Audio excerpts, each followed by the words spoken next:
Tara, welcome to the show. Hi, Jamie. It's great to be here. Thank you for coming on. And she is sharing her story at 42. So she is a single mother by choice. Tell us how that all got started.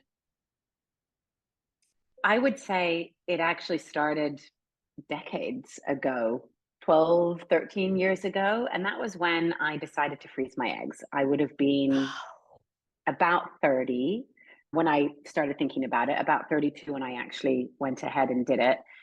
I think I was one of the typical these days city women focused on career, dating a lot, but no one serious, lots of dating, lots of couple months with someone, not anything that serious. I had actually ended a serious relationship when I was about 30 years old with someone I was with for 5 years. And that question of children was just ever present for me. Not a question of I'm sure when's it going to happen, but more the actual question of is that what I want? And freezing my eggs was actually a way of putting the decision off for a while, easing my mind somewhat of thinking I'm getting older. By the way, a lot of that was the narrative of 35 being this kind of conceptual cutoff, that it seemed to be the narrative certainly a decade ago, that 35 was some magic moment, which I think is actually quite wrong, and we know much better about that now. Mhm. But I had that number in my head, which really was what was making me think about I should do something to, I guess, buy some time. So freezing my eggs really took the weight off of my mind and made me stop obsessing about it for quite a long time. That's brilliant. How many eggs did you end up freezing? Well, I was very fortunate, and I think I got about 30 eggs. Wow, that's Yeah, incredible. they retrieved more than that. And then of course there's, well, not of course, but anyone that's gone through IVF or going through IVF will understand why I said of course. There is just a almost a funnel of, you start with a certain number retrieved and then you start to drop as you go through how many of those are mature and how many of those froze. And when you start to get into IVF, the numbers continue to come Mhm. down. So I think they actually retrieved more, and then about 28 were actually frozen. Wow, that's impressive. I can't take any credit for it. I'm just lucky. Yeah. So fast forward, I guess in your 40s, is that when you considered all this? It is. It was when I turned 40. And these ages are really just a construct that we use. Like, what is the difference between 39 and 41? Not so much difference. Yep. And yet, it is a milestone. It's a moment in time when you step back and reflect. Mhm. I think birthdays, the round number of birthdays, are often like that.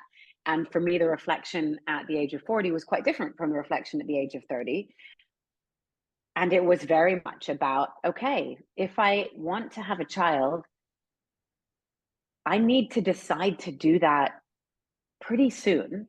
And I really wanted that decision to be a conscious one, whether it was to have a child or not to have a child. I didn't want it to be made for me simply through my own inaction. I didn't want to suddenly get to a point, let's say the reflections at age 50, where that's not an option anymore. I think it actually could still be an option, even for people at 50. But I wanted to be very conscious and mindful in it, so that if the decision was not to, I would have made that decision and then stop thinking about it, and then go on my life on that path. So yes, 40 was when I really sat with myself and decided to try. Mhm.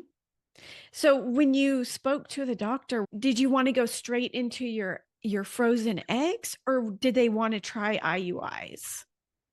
Great question. Neither of those things, actually. It was a really interesting dialogue. I still haven't used my frozen eggs. And I also didn't do IUI. So because I had had so many eggs retrieved when I was 32, and then they tested my AMH levels. I think it's AMH. Yep, Mhm. you're nodding. I guess people, I shouldn't say I'm nodding when you're listening, but yes, AMH levels, for those that are new to or embarking on the IVF cycle, it's a hormone that they use to gives some indication of, I suppose, egg reserve and how many eggs you might get in a retrieval. And my numbers were very high, even at the age of 40. So that combined with how many eggs I got when I was 32, the doctor said, look, we think that you've got a pretty good chance if you did another retrieval now of again getting a good number of eggs. If we did that, you could keep your eggs frozen that you have frozen. And that way, say in 5 years' time, you want to have a second child. And at that point, you may have far fewer of your own eggs to be able to do that. I mean, that may then become a much bigger hurdle for you. You'd have those frozen eggs to use. Mm-hmm. And if we can get you a baby without having to touch those frozen eggs, you can keep them as a continued option for future. Uh-huh. So that was what we did. And we went ahead and did a retrieval, and I went straight to IVF, no IUI. So we went ahead, did a retrieval. I, again, got a very good number of eggs, slightly fewer, maybe 26 this time. Only And, 26. I know I've got the exact number somewhere. I think I've posted about them, but it was a lot again. Mm-hmm. Where you did see my age start to play through was in the chromosome, the abnormal incidence in the eggs. So of those 26-ish, I can't remember exactly, but of about that many eggs, I actually only ended up with 2 normal embryos. Now, why didn't they want to start off with IUI? It's a good question. And I'm trying to think back on what the thought process there was. I think part of it was simply to do with the nature of my insurance coverage, allowing me to go directly to IVF rather than IUI. I think for some people, it's simply a requirement. You have to do a certain number of IUIs before insurance will cover you with IVF. Mm-hmm. So I didn't have that requirement with my insurance. That's great. And then it was really just a question of what did we think the likelihood was? Did I want to go through that? We knew IVF was a much more high probability outcome from one IVF process than from doing IUIs. And especially at my age, and now knowing like of those 26 eggs, only 2 of them resulted in a normal embryo, the chance of an IUI being successful was just a lot lower than if I went through IVF. And of course, if you do multiple IUIs, maybe Right. it will work. And there's ways that you can help that process along with hormones and do some stimulation to get some more eggs released. I know there's plenty you can do. Really, I guess it was about time. Going straight to IVF saved me time. Mm-hmm. And so what was the process like for you selecting a sperm donor? It was very fun. It felt like a combination of online dating meets IKEA catalog shopping. Yeah, I love that. Because you get so much information. I Yeah. mean, I know so much about this anonymous man, way more than you would ever know about a person that you are going on dates with. I have his extensive medical history of both sides of his family, going back to grandparents, even a genetic screening to check for anything that might be not compatible if I was a carrier for anything. You have his GPA. He writes an essay. He records 20 minutes of audio. So you get so much information. And in some ways, that's actually overwhelming, right? Yeah. How do you navigate all of that? So in some ways, for lack of having a better way to narrow down the numbers, I started with a quantitative screening of sorts, at least in the US, and this is different in different countries, and the legal frameworks are also, and regulatory frameworks are different in different countries.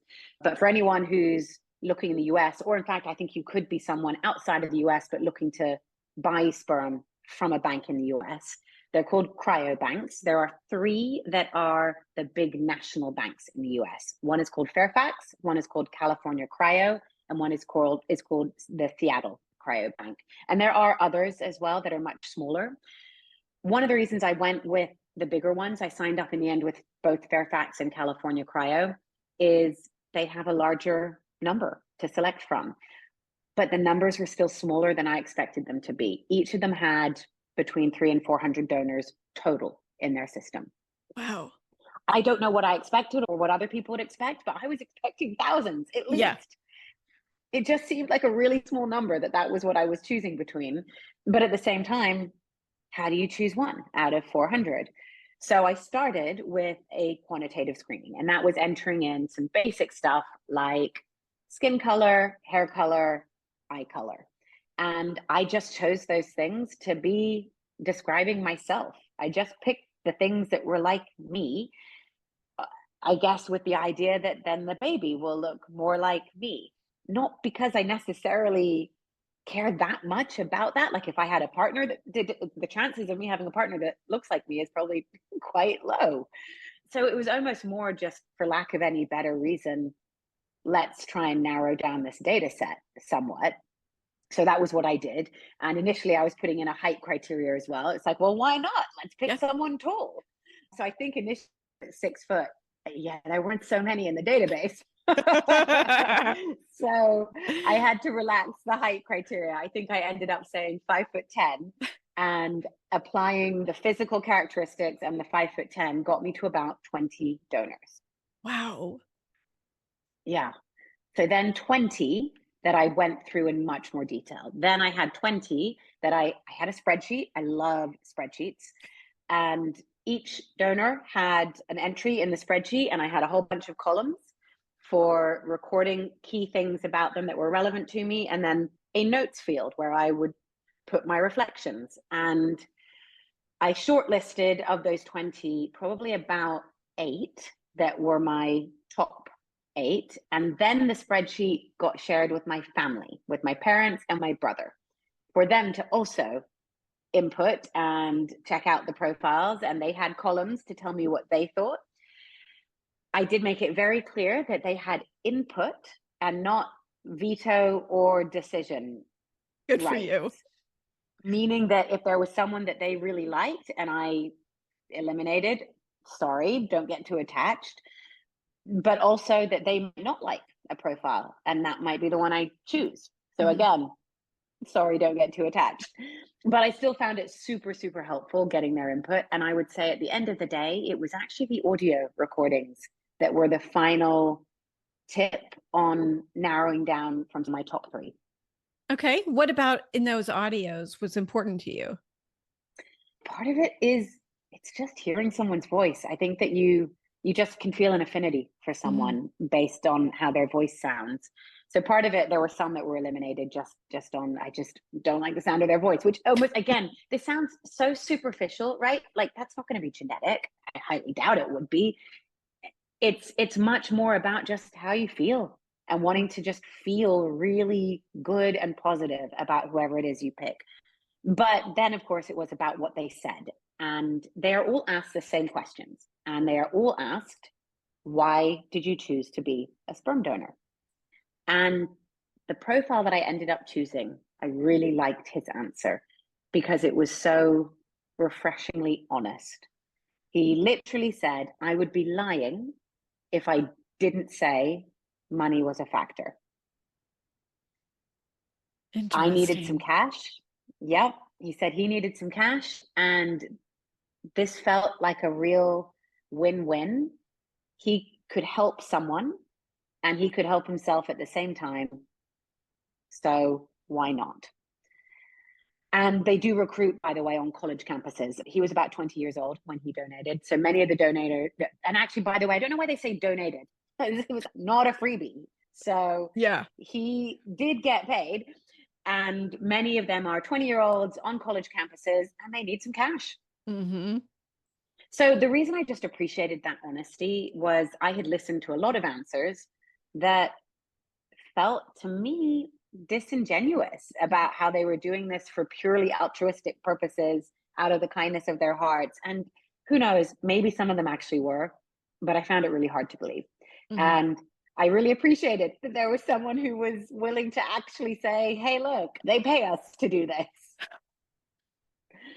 The other answer that I really liked, so he was unusually designated as what they call a known anonymous donor. So meaning he can be identified at a certain point in the child's life. I think it's when she turns 18, she can find out his identity if she chooses to. if the Mhm. child chooses to. So I'm saying she about my baby.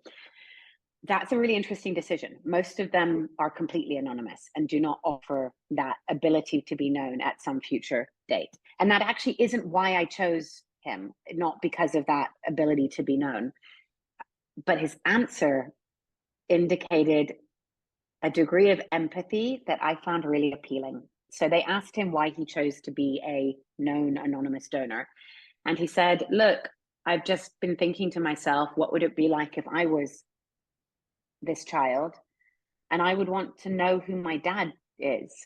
And it doesn't seem fair of me to deprive the child of that knowledge that is possible for them to have. So that's why I decided. And I just really appreciated that. And I think that answer to me captures overall the vibe I got, which was that he was a kind person, a good hearted person. And this is not something that is heritable. I hope that my baby is a kind person because I teach her to be a kind person and she learns it from her upbringing. But I really like that I can tell her that I think we would like her dad. And I think he's a good person. I I love should be that. careful with the language of dad, by the way. I'm supposed to say donor. He's not her dad, he's her donor.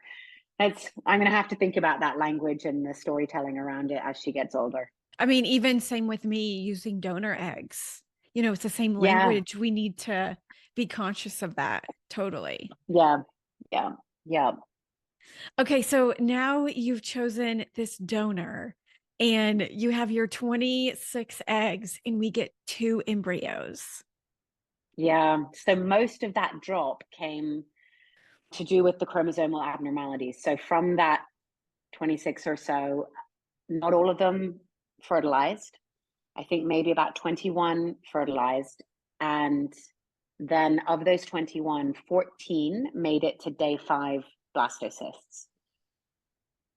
14 made it to day 5 and then were frozen. So I opted to send the 14 for testing, for the chromosome testing. I know not everyone chooses to do that, but for me, a big consideration was my age and the likelihood that quite a few of them would be abnormal. I think if you're younger, I can understand why the decision might be a little bit different there. And there is a cost to it, and that cost was not covered by my insurance. So it is an outlay, and you get charged by how many you're testing. So having 14 to test actually was a lot to send off for Yeah. testing. I think I actually got some kind of bulk discount in the end. They were like, oh, well, we won't charge you more than this. So, Wow. okay. I know, right? So I had felt really optimistic throughout up until this point in the process. I mean, things were going great. Yeah. Super duper. They got so many eggs and fertilized and 14 cent for testing. Yay. And I remember the moment when I got the phone call for them to tell me the results. And they said only 2 were normal and the other 12 were not compatible with life. And yes, 2 is amazing. I had 2, but it was still a shock. Yeah. It was a shock to lose 12. Mhm. That was just a big number. And it made me feel suddenly a lot less sure. Like, okay, I've got 2 chances. Should I do an egg retrieval again? Should I go to embryo transfer stage? They like you to have 3 before you move to the embryo transfer stage. So I wasn't sure what to do at that point. My brother was very helpful in this. He is very good at numbers and very good at stats. And I was like, okay, if I give you the probabilities, they have told me that the probability of success for a normal embryo when transferred is about 60%, between 60 and 70%. So if I have 2 tries at this, what does that mean my probability of success is? Because I'm like, I don't know how to do probabilities. I know I can't like add them up. What do I do with them? And so he's like, this is what you do. You have to multiply them. Your chances, I think it was like 88 or 90%. I can't remember. It's something like that. And if you have 3, it gets to close to 99%, which is, I think, why they recommend having 3. So I was like, okay, 90-ish percent. It's pretty good. Let's go forward with 2 and see what happens. Mhm. So that was what I decided to do at that point. I really didn't want to do another egg retrieval if I Yeah. could avoid it. They're tough and stressful. They're really tough. I'm really lucky that I've only done 2 in my life and very far apart. They are really tough. So we have transfer 1. How was it? The transfer itself, it's so easy. I think So maybe easy. because you've gone through the egg retrieval, you kind of somehow are expecting it to be more than it is. It's like, pop, Yeah. off you go. Oh, okay. So oh, by the way, I had to choose which of the 2 to put in. That was Oh, did you know this? that I asked to know, Uh, and they did share it with me. I had 1 male and 1 female. ooh, So how did I choose? And I yeah, asked them, if I don't choose one, how will you choose? Because they had basically said there was not a meaningful difference between them as far as quality. like quality. Mhm. Exactly. Yeah. So they said, well, the lab tech will choose. I was like, well, if someone's going to choose, I'll choose It should be rather than the you. lab tech. Yeah. Yeah. But and I guess maybe not everyone will think that, because of course I'm sort of thinking through, if I choose one and then it doesn't work, will the other one be like, why did you not choose me first? And I'm immediately fast forwarding through these scenarios, probably too much. So I chose the girl, and I would say a lot of that is to do with, as a single mother, I figured I would choose the sex that I had the greatest familiarity with, so that if I ended up only having one child, I would have the best chance of being able to share her experience and relate and just know what's happening down there. Mhm. That was the basis really on which I decided, okay, well, if I'm going to choose, let's go girl first. And that 2 week moment, I actually held off. I know how hard it is during that 2 week wait to not test. I know a lot of people are watching the lines on the pregnancy tests, and can become quite challenging, I think, actually psychologically, to be watching that, knowing that the trigger shot might be influencing the hormones. Like, are you misreading it? There's so much to read into these things, and I managed to hold off. I just kept myself busy. I went about my life as normal, and sat down and took the test the day before I went in for the blood test. I Oh my decided that what I gosh. wanted to do, yeah, I decided that was like the last moment that I could do the test for myself. And I wanted to have some preparation for the blood test so that it didn't catch me by surprise when they called me if it wasn't positive. So I tested the night before, and I sat there on the toilet and was totally shocked when it was positive. Really? I really had, maybe this was just like my way of preparing myself psychologically, but I had really managed my expectations down to the point of not expecting it to be positive. And so when it was positive, it was just like, whoa, oh my gosh, I can't believe it. Now what? And then, of course, you do the blood test, and the blood test actually gives you the data of what the levels of your HCG, is that what it is? Of the Yeah. levels of the HCG. And mine were a very solid level. So not a level to kind of raise any concerns. It was just where they would want it to be. And that continued to track well on the next test. They saw a good increase. So yeah, everything then progressed. And how was your pregnancy? I actually had a great pregnancy. I was very fortunate again in that regard. I will say the nausea in the first, for me, it was the first probably 9 weeks. So it wasn't exactly nausea for me as it was uncontrollable belching, which really attractive, which for me was my way of managing the nausea. It's like, I guess it's like I felt constantly a little bit of unease in my stomach. And the reason I say belch is this was more than a burp. Like, this was a real kind of sound. And that was the only thing that would make me feel better. And I did it constantly. Like, I'd be on work calls and I would just have to do it. I would just tell everyone, I'm really sorry, I've got an upset stomach. Oh, so that was kind of funny.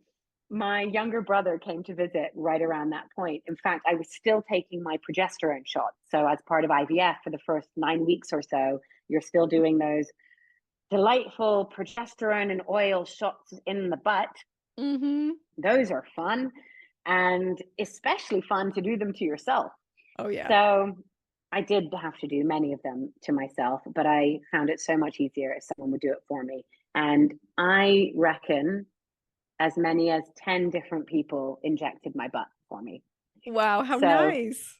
I know, I called in the community, and literally this was everyone from my gay best friends, Gunkle and fairy godfather to my baby, nearly in the delivery room with me. So everyone from him to the amazing woman that does my eyelash extensions, who I had an appointment booked with right at a time that I was supposed to be doing an injection. And I have known her, by the way, for probably 5 years now. And I was like, hey, Lisa, how do you feel about injecting me? I'm going to be with you right at the time that I need to do it. It's really easy to do. I will walk you through it.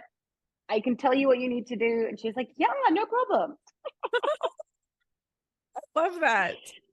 Yeah, I love that. But the reason I brought it up is I think I had one more shot just as my little brother arrived. Little brother, I mean, he's 40. Now he's 40. At the time, I guess he was 39. And he did my last injection. So he also had the lucky role of being able to inject his sister in the butt.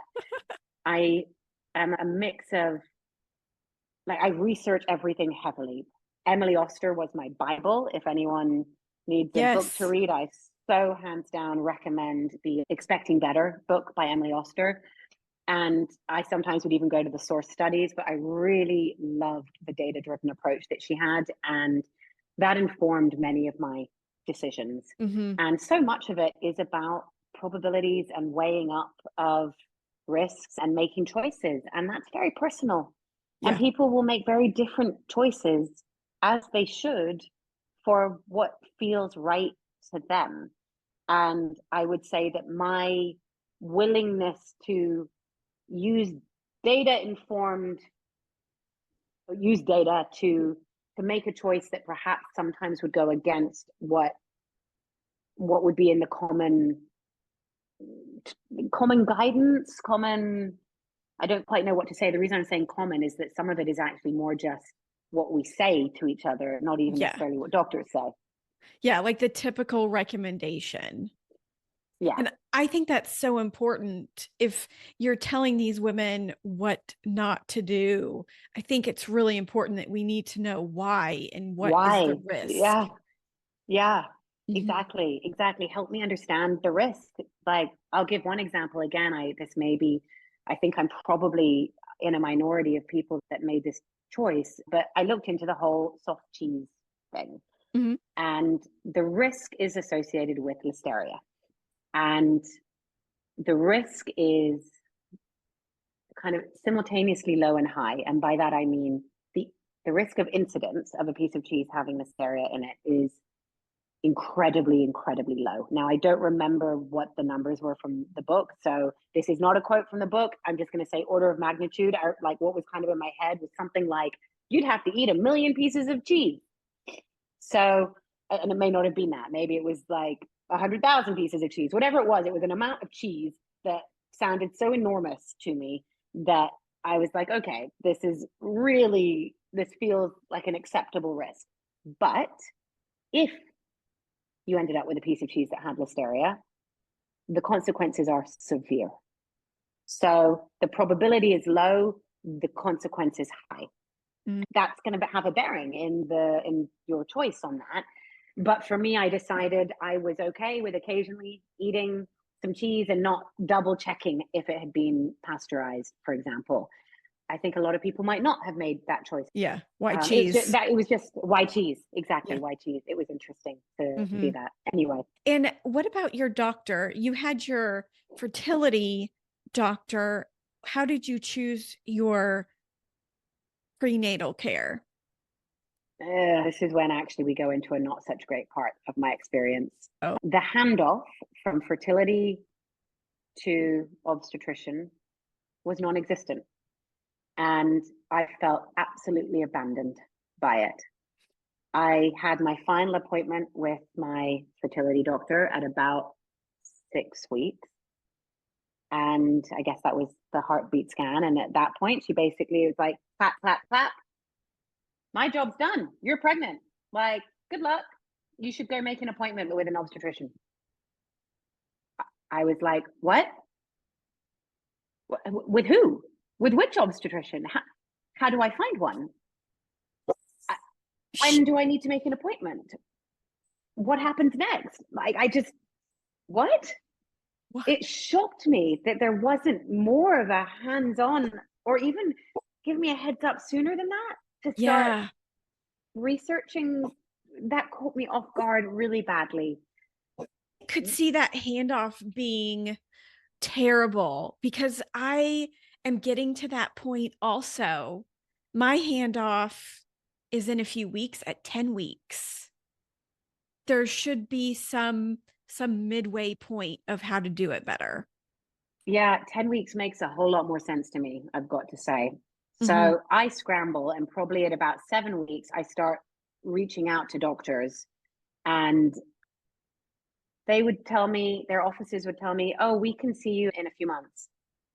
What? And I was like, what? That's not soon enough. That doesn't work. And I was staying, so I had decided, almost just for simplicity for me, to stay with NYU. That was where I had done fertility, with NYU Fertility, and really just kind of for ease of paperwork, I was like, well, let's look at NYU doctors.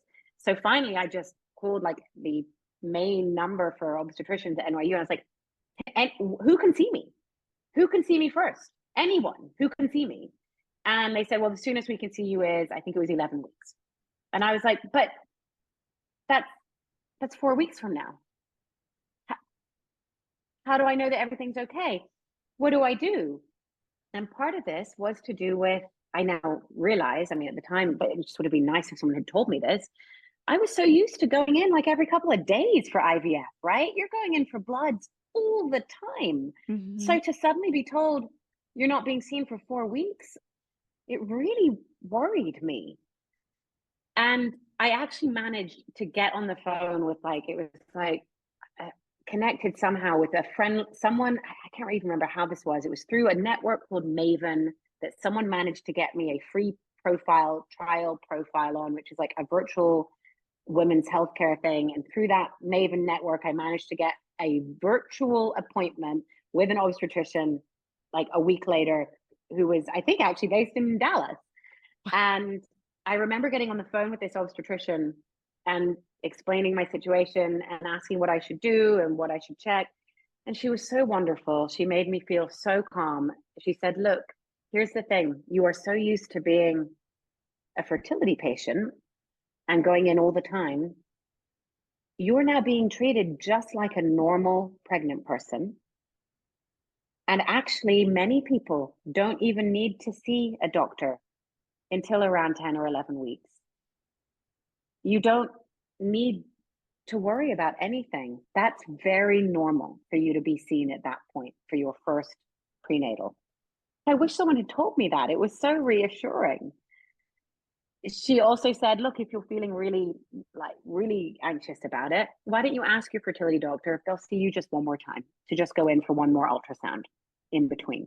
I said, okay. So I called them up, and they were nice enough to say, yep, all right, come on in at I think 9 weeks.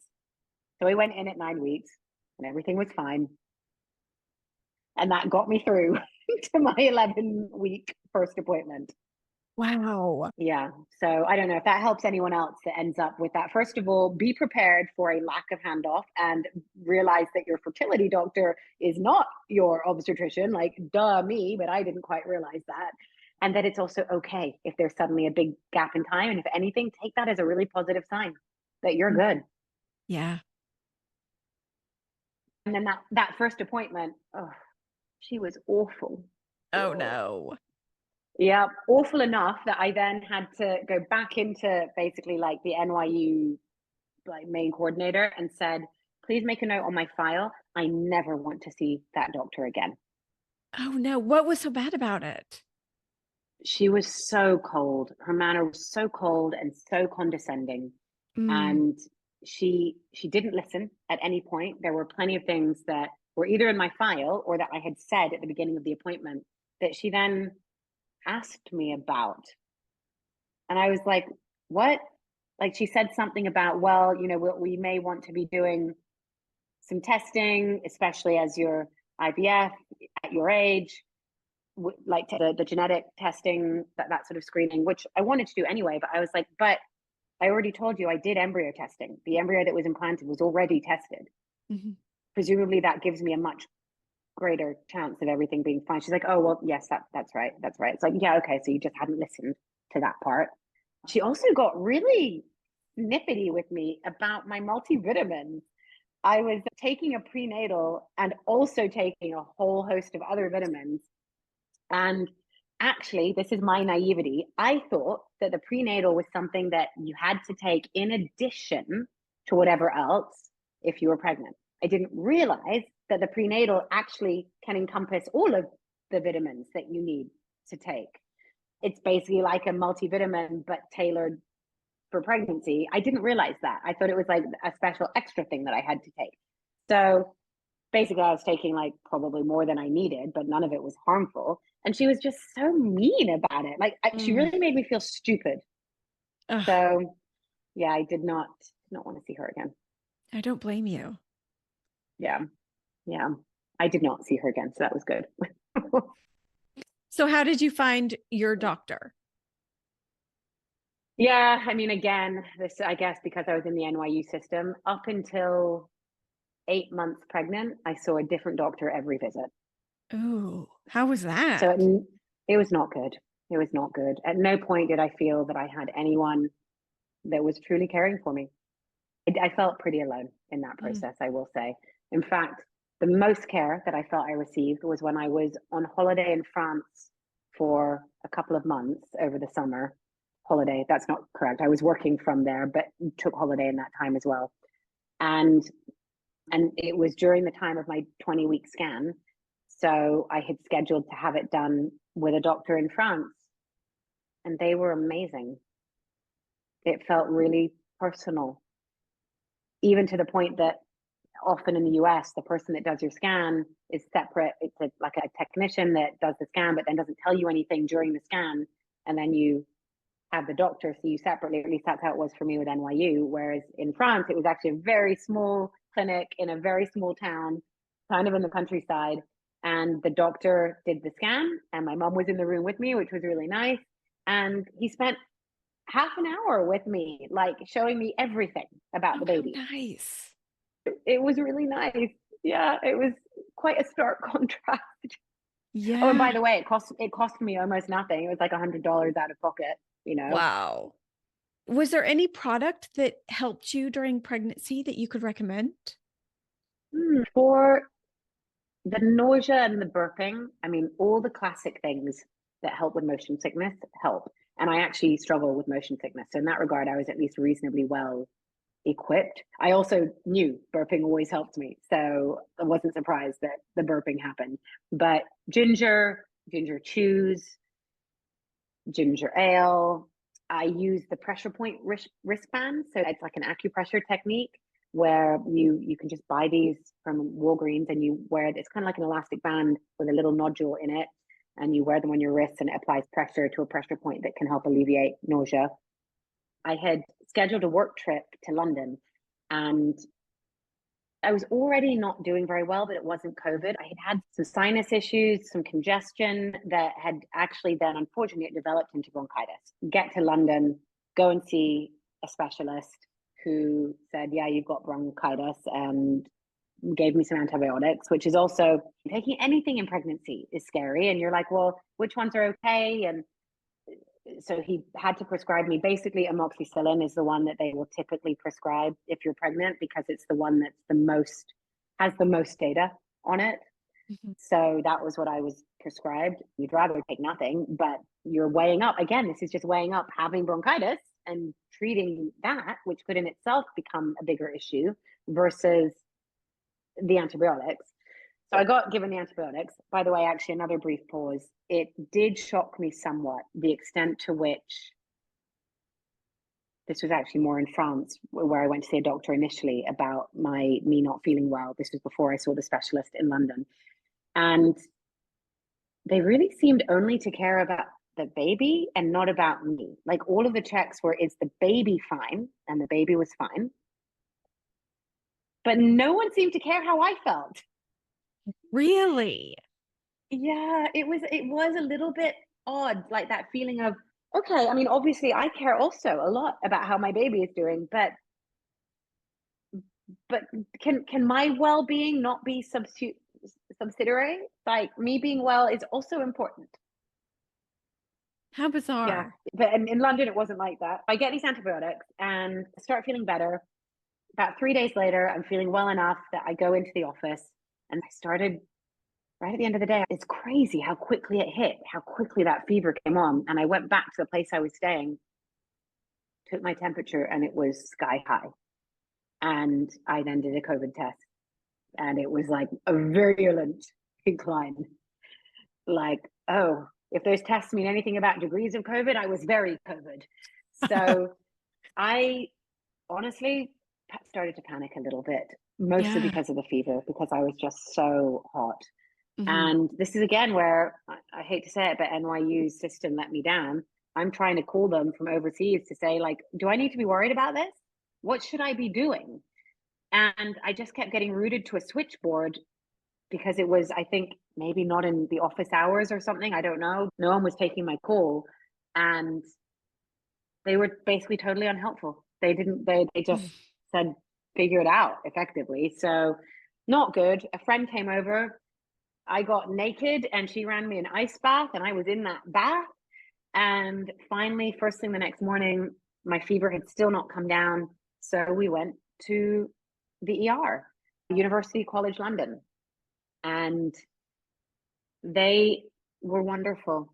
They saw me really quickly with no questions asked and got me in, got me hooked up to an IV, and were basically more just monitoring me. I was there for a day for them to just see how I did. And I actually, the fever abated in that time. And while it took me another 2 weeks to really be better, the feeling of crisis was over. And I basically went back to where I was staying in London and quarantined until I was better again. But with that and the bronchitis, I had a month of not being well.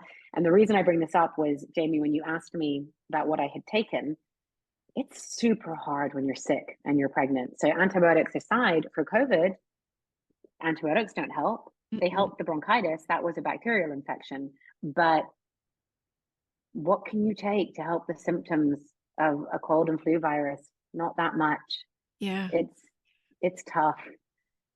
I would take Tylenol, but not decongestants. I consulted actually with a fair few doctors on this, that I could take some cough medicines. In the UK, it's called Robitussin. I think in the US, it might be Mucinex, or at least that Mm. might be one of the brand names. Mm-hmm. It was a tough month. And I was alone. I was alone in London. God. Jeez. Yeah. How far along were you then? So I'd had the 20-week scan, and then this happened probably a month later. I would have been about 25 weeks. Wow. But the baby was fine. At no point were there any issues with the baby. Thank Yeah. goodness. How did you prepare for your daughter? Huh. Not very well prepared. I ended up moving house at 9 months pregnant. So Wow. that was great. I just felt like I had like the mental load and the administrative load was so heavy with me trying to find somewhere to live, and also thinking through getting a baby nurse and like interviewing baby nurses, and do I need a doula, and interviewing doulas. Kind of like just each thing in its time, but the focus on all of those things, which seemed like it seems reasonable that the most important things I was solving for was the right place to live, doula, baby nurse. And I needed to solve those three things before I could start worrying about baby clothes. So I was in a WhatsApp group with other women that were due around the same time as me. And they're all like in the chat about things like, so I'm thinking about my book collection for the baby. And I wondered, let's crowdsource, what books are you all buying? And I say this, they're my friends, and I'm not by any means being mean about it, more that I was so not there. And I was a little bit jealous that they were at a point of prep where they could do that. Or another friend who was like, so I'm basically like designing the nursery. I've got a Pinterest board with all of the ideas I have and the color schemes. How are you thinking about designing your nursery? And I was like, I don't have anywhere to live yet. There's no nursery. So, yeah, I suppose what you could take this as is a lesson of you can do an awful lot in the final couple of weeks, and Amazon is great. So, yeah. Did you end up taking any classes? I did. I actually signed up for a hypnobirthing course. Tell us more. So I was intrigued by the concept. I bought a hypnobirthing book as well, and I'd say I probably got more from the book than I did from the class. I wasn't wanting to do a home birth. I was very open to having pain management, but also intrigued by what I could do on my own and by whether or not I could manage the pain enough to not need it and therefore be able to have the control of my body and the sensations and feel it. Like, that appealed to me also. Certainly some of the things that I'd read made me interested in the possibility of not having an epidural if I could. I liked the idea of being able to have full control of my body. I didn't like the idea of being made to stay on the bed. And that was why I signed up for the hypnobirthing course, so I could just really continue to educate myself as much as possible about really actually what was happening during labor. And that was what I would say I learned the most during hypnobirthing. There is so much about your breathing. And that was really what I would say I mostly took away, not so much from the course, almost was it pointed me in the right directions for my further research. She was, for me, a little too on the, call it kind of the that one, the end of the spectrum of the almost advocate, like encouraging not to have pain relief, for example. Like, she was very much at one end of where her preferences were, and that wasn't right for me, but I still took quite a lot of knowledge from it. Now, did they want to induce you? They did. We had quite a disagreement on that one. Oh, tell us more. So they wanted to induce me by about 39 weeks. And this is, I think, fairly standard protocol. I mean, I think, first of all, for any pregnancy, they're generally encouraging that, at least in the US they are. Yeah. But certainly for over 40, they do encourage induction ahead of the due date. I was feeling just fine. I was, aside from the time when I was sick, I had a pretty easy pregnancy. I felt pretty comfortable. I was very mobile. I didn't have much weight gain. I could move easily. I was doing well. The baby was doing well. I was also, by the way, mid-moving house and really needed that baby to not come out yet. So I saw no reason to be induced. So I basically just kept saying, no, give me, am I doing fine? Yes. Is the baby fine? Yes. Then I don't want to be induced. Now, I say that there is reason why they don't just suggest for over 40s to be induced early for no reason. There is some data that suggests some worsening of outcomes specifically for that age group as you get past the due date. And it is different from people that are younger, but not a very large amount different.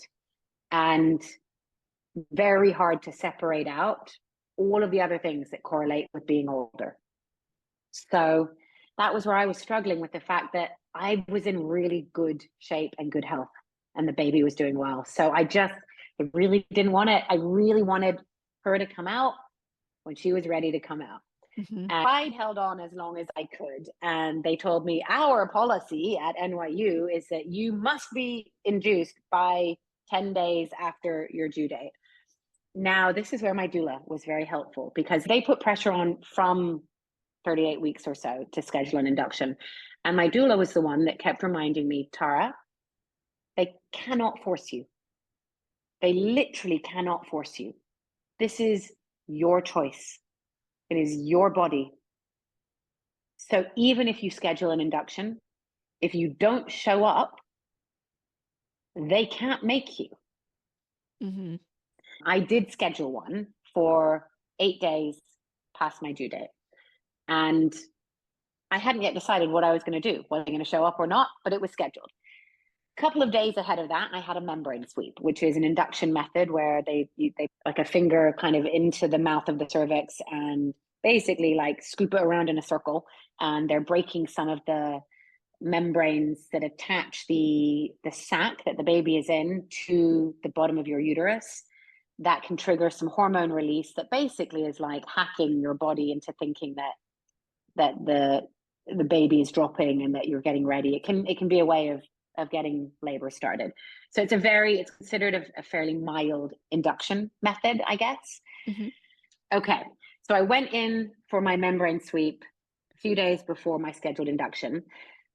It's where the doctor or midwife will put a finger into the mouth of your cervix and basically sweep it around in a circle. And they are trying to break a couple of the very tiny fibers, membranes that are attaching the amniotic sac to the bottom of your uterus. And by breaking them, they are triggering some hormones to be released that kind of trick your body into thinking we're in labor now. And it can be a relatively speaking, gentle method of inducing. I believe some people find it quite uncomfortable, maybe even painful. It was totally fine. And my mucus plug came out during the membrane sweep.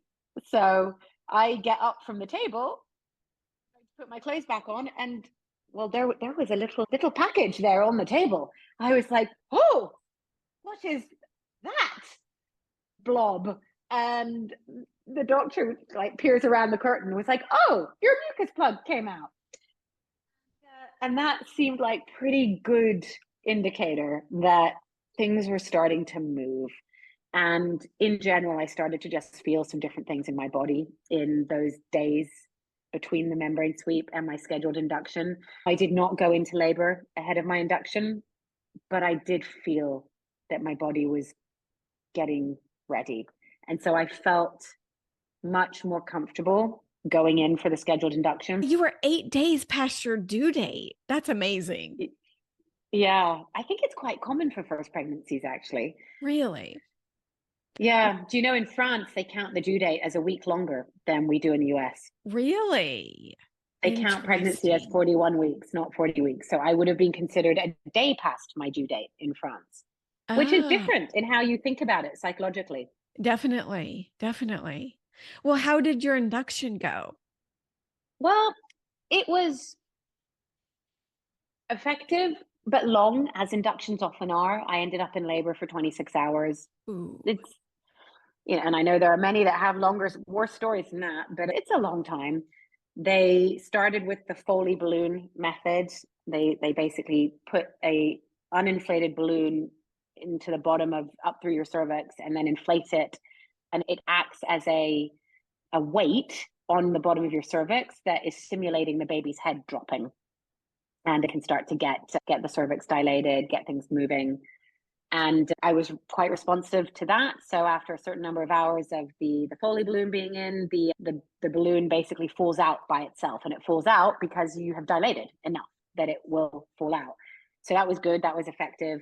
Did you find it Then painful? I did not. I did not. Oh, I've heard it's really painful. That's good.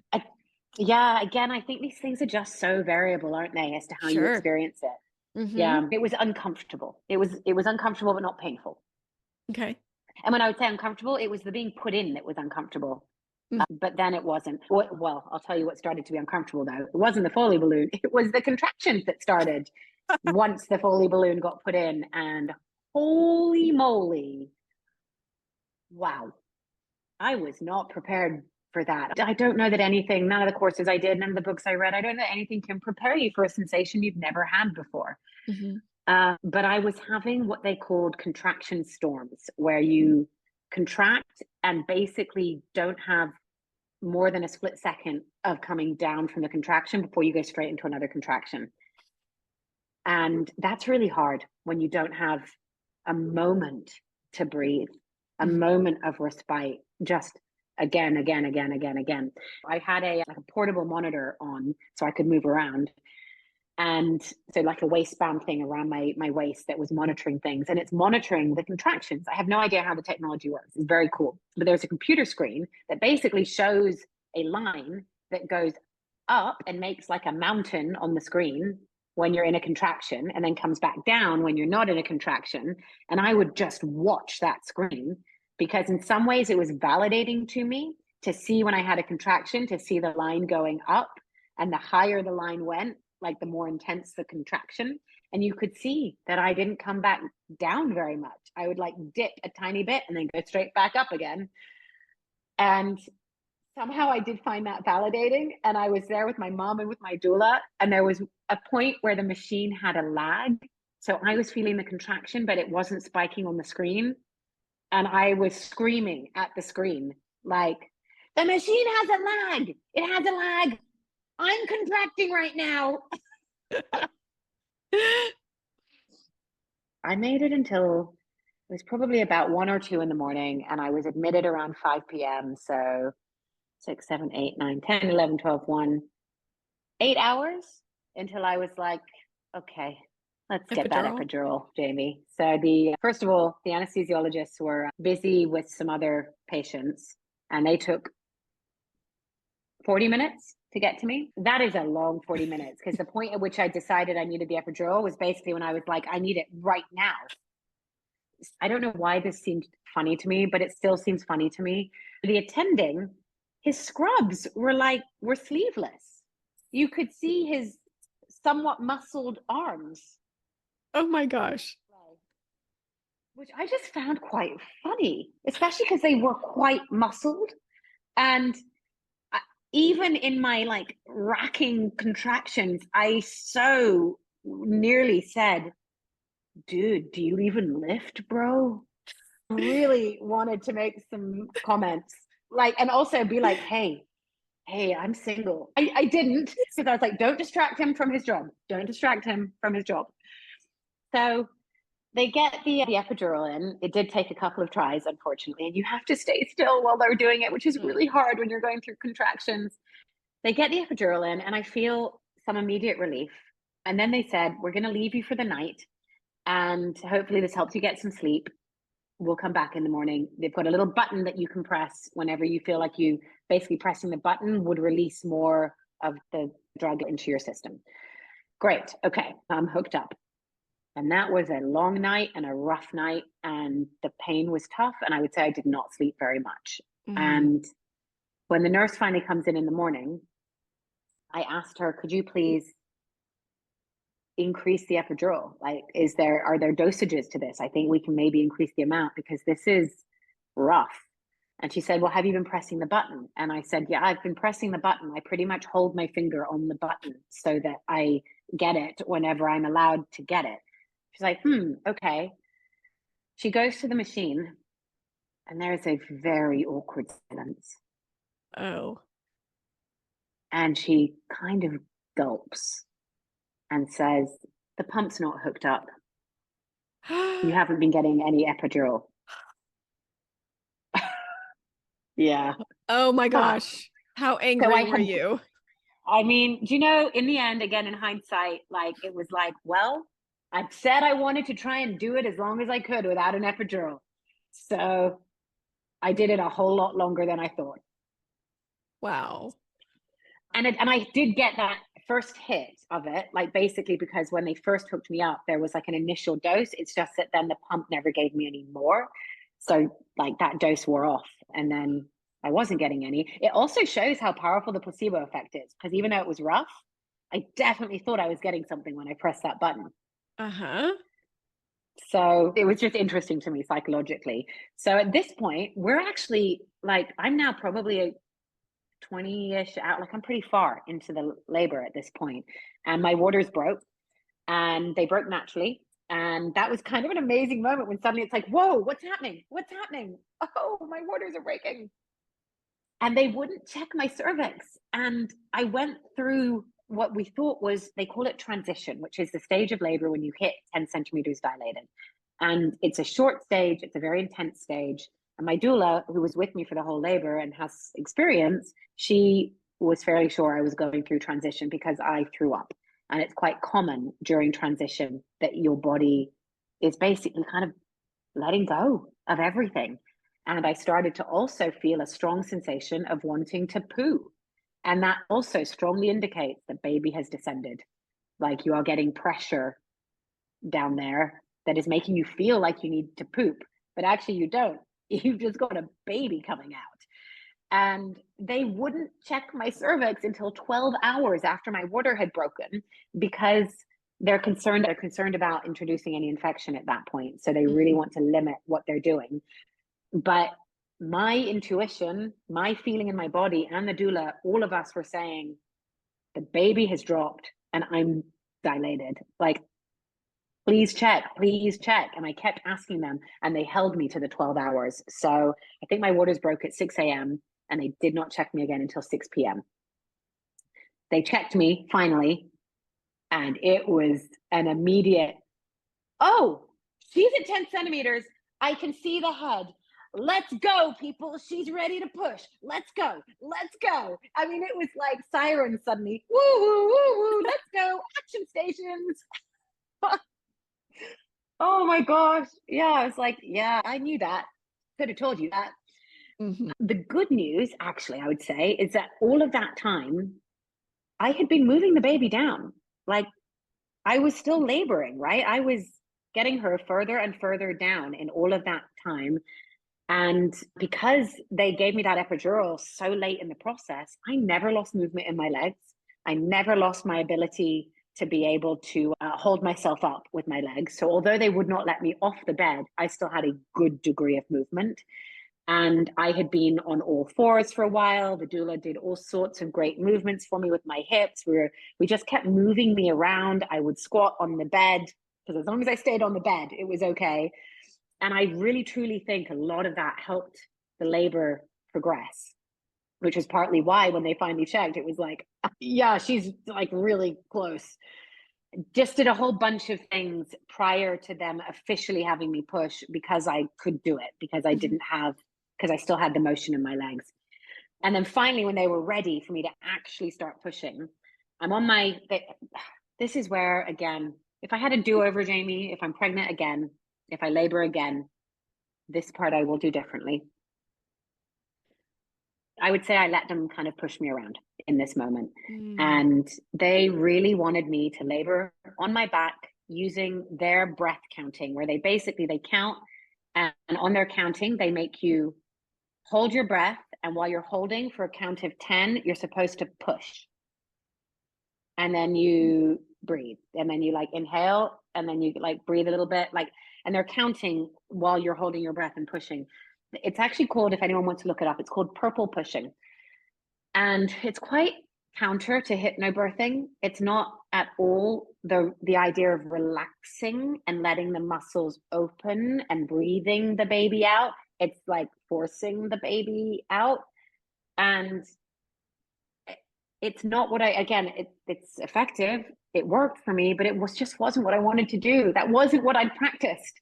And yet when you've got 4 people around you, like going count and hold your breath and push, and you're like, whoa. And I really didn't want to be on my back. I wanted to be in a different position. And so I asked, and they really didn't want me to. And I insisted, and I managed. They brought this bar over me that I could hold on to. And I got up into a squatting position. And I did manage like that for like one round of pushing. But it was hard. I mean, the epidural was still in my system. It was hard for me to be in that position. So I end up back on my back. So this is when I definitely dropped an F-bomb at this moment, because I'm doing the counting, but their counting was off with my breath. It's like, I know my breath. I can count my breath. I do not need you counting for me on my breath. And so I finally said, stop fucking counting. I can do my own counting.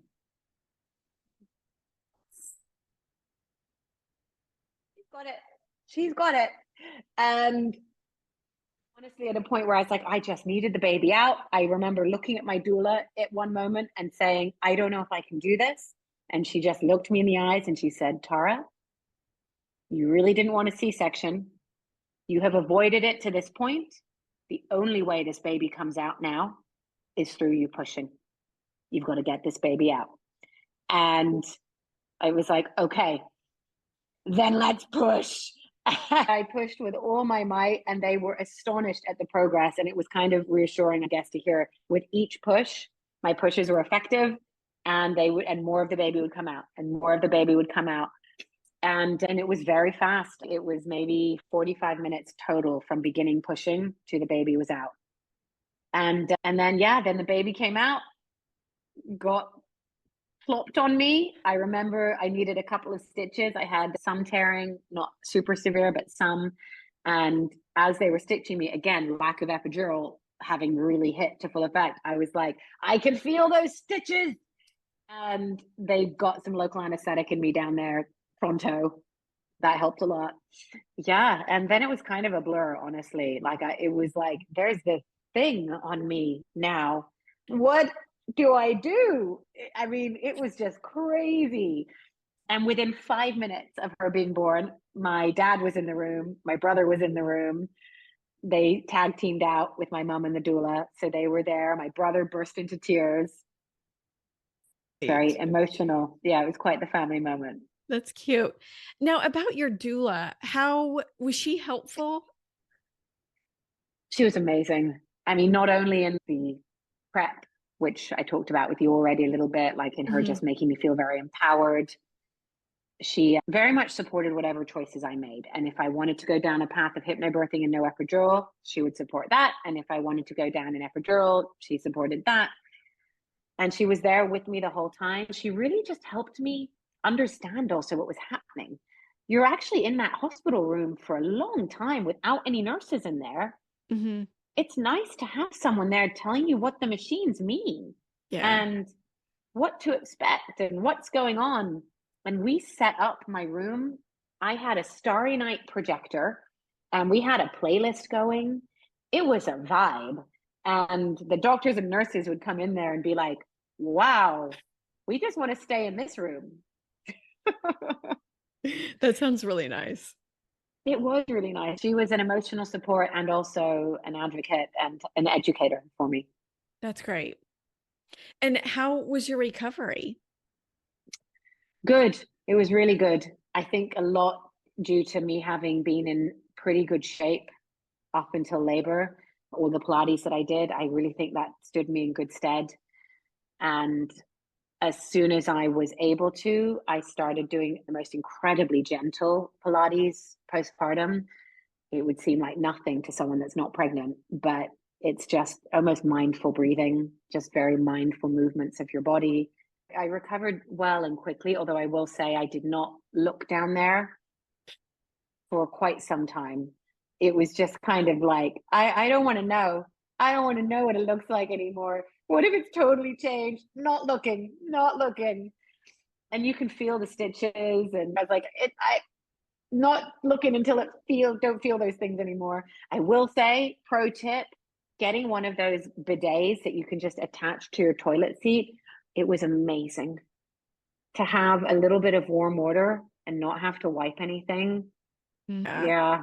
And you can do that with just like a spray bottle as well. You don't need the bidet, but the bidet meant it was warm and that was really nice. Mentally, how were you? Also pretty good.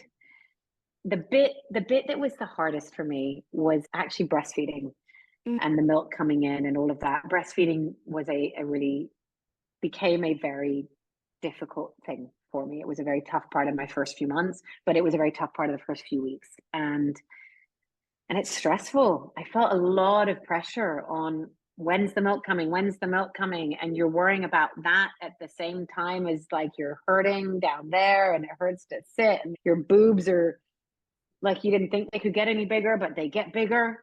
And you don't want anyone to touch you because even hugs, you're like, ow, like it's just kind of crazy what's happening in your body. But I did have a baby nurse and that helped so much with me being able to get some stretches of sleep.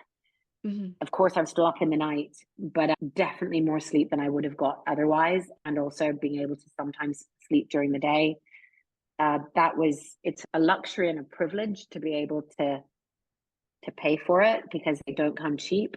But if you are able to, or even something maybe you could put on a baby registry, ask people to contribute. Good You idea. could totally be like, hey, ask for, like, maybe people could buy a night of a baby nurse for you. It's incredibly helpful, not just for you being able to get rest, but this is someone, typically, I will say, like, caveat all of this with, nurse is not a medical qualification. They are called this casually. It does not denote a qualification, and there's going to be a whole range of experience. So be careful and thoughtful in how you navigate a totally unregulated field. Mhm. But in my instance, and I think for many people, this was someone with a huge amount of experience. She actually was a former pediatric, and she taught me so much. She taught me so much about just how to change a diaper and like what to look for and how to hold the baby, and was an emotional support to me as well with the breastfeeding. So that helped me so much in my recovery. And it's also linked, right? Me being able to sleep some changed very much how I recovered. Yeah. Yeah, I bet that did help. All in all, it was an incredibly positive experience. And I would say the bit where everyone's going to have the thing that's their hard thing, Mhm. breastfeeding became my hard thing. Yeah. Yeah. Mhm. Well, is there anything else you want to add to your birth or pregnancy? I think that there is both a virtuous cycle and a vicious cycle of staying active or not being active. And that sometimes I think we can treat pregnant people almost with too much gentleness. Like, not gentleness isn't the right word. You want to be gentle, of course. What's the right word? As if they're like not capable. Mm. I was very capable, and there was a lot that I could still do. And I didn't want to be treated like an invalid. And I think that we can sometimes almost cotton wrap people too much.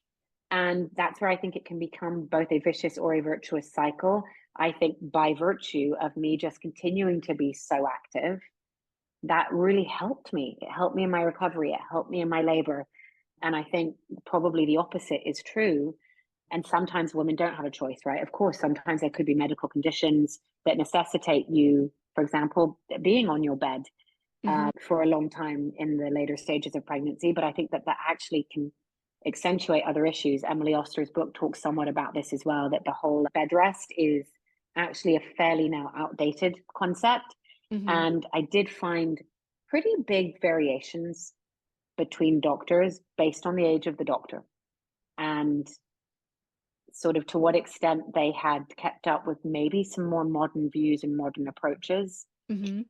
So tell us, what are you going to do with your little male embryo? Great question.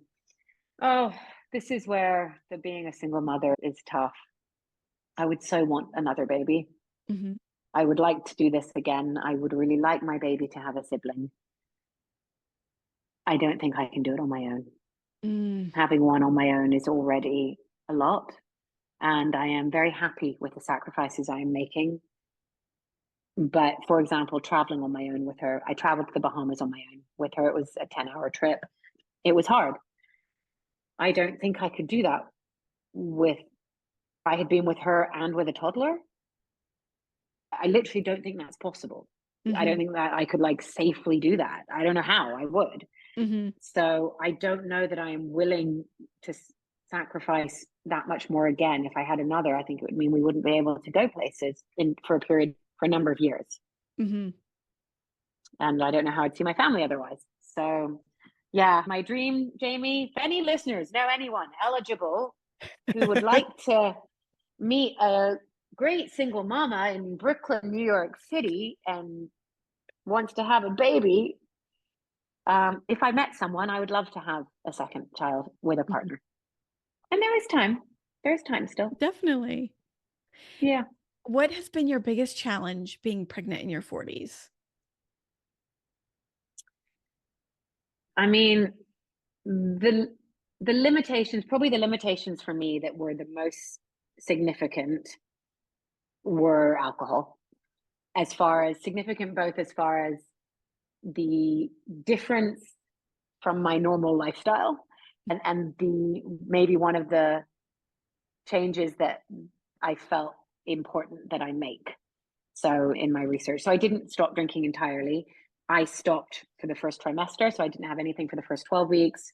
Then for the second trimester, I would let myself have like a small glass of wine, maybe once or twice a week with a meal, drunk slowly. Third trimester, probably similar, but the research I did told me if I had wanted to do a bit more than that, I could. More being probably more the frequency and not more the quantity in a given setting.